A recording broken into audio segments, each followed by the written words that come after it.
विद्यार्थी मित्रों, अगला टॉपिक हमारा होगा वर्गीकरण के प्रकार का। वर्गीकरण दो प्रकार के होते हैं, इसके पहले बता दिया गया इसके पहले वाली वीडियो में।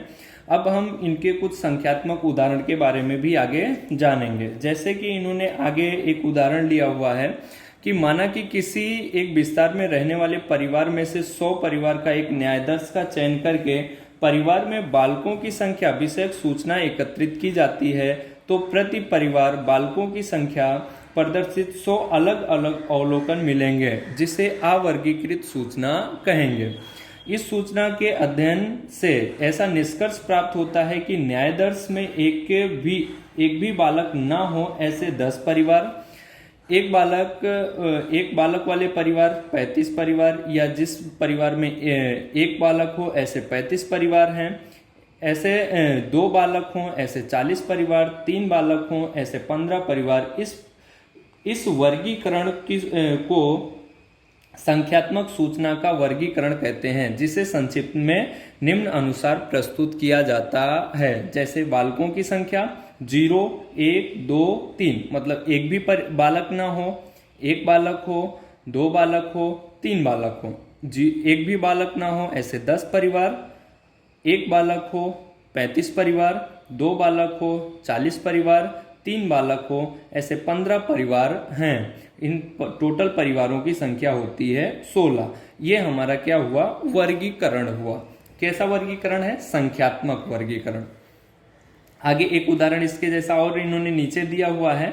इसमें क्या लिया हुआ है कि खेती करने वाले 100 परिवार में से, जो अभी हमारे इसके पहले बताए गए कि 100 परिवार हैं, तो 100 परिवार में कितने व्यक्ति खेती करते हैं? 30 परिवार हमारे हैं जो खेती करते हैं। व्यापार मतलब बिजनेस करने वाले 25 परिवार हैं, नौकरी करने वाले 25 परिवार हैं, और मजदूरी करने वाले 20 परिवार। ऐसे टोटल हमारे कितने हुए? 100 परिवार। इसमें हमारा नीचे बताया गया है, उपयुक्त उदाहरण से परिवार का मुख्य व्यवसाय या गुणात्मक चल है। परिवार का जो व्यवसाय है वो क्या है? गुणात्मक चल। उसको हम बता नहीं सकते कि वो कितनी खेती करता है, 1 बीघे, 2 बीघे, 3 बीघे। वो खेती करता तो है, लेकिन उसका प्रकार जो हुआ वो कैसा हुआ? गुणात्मक हुआ। वो उसके गुण को बता रहा है। व्यापार उसके गुण को बता रहा है, नौकरी गुण को बता रही है, मजदूरी गुण को बता रही है। इस प्रकार एकत्रित की गई अवर्गीकृत सूचनाओं को 2 में से किसी एक प्रकार से वर्गीकरण किया जा सकता है: संख्यात्मक सूचना का वर्गीकरण और गुणात्मक सूचना का वर्गीकरण।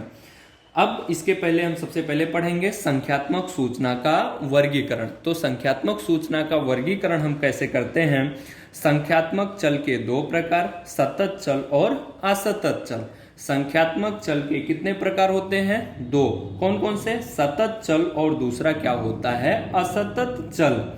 सतत चल की सूचना के वर्गीकरण असतत आवृत्त वितरण तथा असतत चल के वर्गीकरण को सतत चल के वर्गीकरण को सतत आवृत्त वितरण कहते हैं। मतलब अगर असतत चल का सूचना का वर्गीकरण है तो असतत आवृत्त वितरण कहलाएगा। अगर सतत चल के का वर्गीकरण है तो सतत आवृत्त वितरण कहलाएगा। हम सबसे पहले पढ़ेंगे सतत आवृत्त वितरण के बारे में। चल के मूल्य में पुनरावर्तन प्रदर्शित संख्या को चल के उस मूल्य की आवृत्ति कहते हैं। यानी जो चल के मूल्य में परिवर्तन दिखाई दे रहा हो या पुनरावर्तन का मतलब क्या हुआ है? संख्या रिपीट हो रही हो, ऐसा परिवर्तन दिखाई देता है या ऐसा मान दिखाई देता है, तो उस चल को मूल्य का आवृत्त वितरण कहते हैं। असतत चल के विविध संभावित मूल्य के अनुरूप आवृत्त प्रदर्शित कोष्ठक को सतत आवृत्त वितरण कहते हैं। इसे समझने के लिए निम्न उदाहरण लेंगे। जैसे हमारा उदाहरण है, शहर के एक मार्ग में मई मास दौरान, मतलब मई के महीने में दैनिक दुर्घटना की संख्या निम्न अनुसार मिलती है। दैनिक दुर्घटना का मतलब क्या है? जो डेली की दुर्घटनाएं हो रही हैं उनका वर्गीकरण इस प्रकार से दिया गया है। पहले 0 दुर्घटना, दूसरे दिन 1, तीसरे दिन 3, चौथे दिन 2, 5वें दिन 0। इसी प्रकार से जो हमारा लास्ट दिन आ रहा है उसमें 1 दिन की दुर्घटना हो रही है। आगे इन्होंने क्या बताया, या मार्ग पर हुए दैनिक दुर्घटना की संख्या है या असतत चल x है। इनके कहने का मतलब ये जो दैनिक दुर्घटना दिखाई दे रही है वो हमारा कैसा चल है, असतत चल, और हम उस हम उसका आवृत्त वितरण तैयार करेंगे। यानी अभी नीचे जो दिखाया जाएगा वो हमारा आवृत्त वितरण कहलाएगा। इसके आगे इन्होंने क्या बताया हुआ है, चल के x का न्यूनतम मूल्य 0 व महत्तम मूल्य कितना है, 5। न्यूनतम मूल्य का मतलब होता है सबसे कम संख्या। अभी इसमें जो सबसे छोटी संख्या बताई गई थी वो 0 थी इसके पहले वाले उदाहरण में, और सबसे बड़ी संख्या जो थी वो 5 थी। मतलब हमारा विस्तार जो है वो 5 तक फैला हुआ है, 0 1 2 3 4 5 तक फैला हुआ है, जिससे चल x के संभावित मूल्य 0 1 2 3 4 5 तथा 5 होगा। दी गई अवर्गीकृत सूचना को क्रमशः पढ़ते हुए चल को जो मूल्य पढ़ा जाए उसकी समक्ष आवृत्त चिन्ह रखा जाता है। अब आवृत्त चिन्ह हम कैसे लगाते हैं इसके बारे में हमें नीचे देखना है। आगे इन्होंने क्या बताया हुआ है, जिस चल के किसी भी मूल्य के 4 चिन्ह होने के पश्चात 5वां चिन्ह तिरछा करके 5 आवृत्त चिन्ह का समूह बनाकर दिखाया जाता है। इनके कहने का मतलब कि यह है कि अगर एक संख्या लिखी हुई है तो एक चिन्ह लगा देने का, 2 संख्या लिखी हुई है तो 2 लाइन खींच देने का, 3 संख्या लिखी हुई है तो 3 लाइन खींच देने का, 4 संख्या लिखी हुई है तो 4 लाइन खींच देने का, अगर 5 संख्या लिखी हुई है तो 4 संख्या सीधी लाइन में और 1 संख्या तिरछी खींच देने का। तो वो हमारा किस मूल्य को दिखाता है, 5 को दिखाता है। अगर अपने को 6 लिखना हो तो सबसे पहले 1 2 3 4 यानी 4 लाइन सीधी सीधी और 1 हमारी क्रॉस लाइन, कितना हुआ 5, और उसके बाद 1 लाइन हम एक्स्ट्रा खींचेंगे और आगे, तो वो हमारा बन जाएगा 6।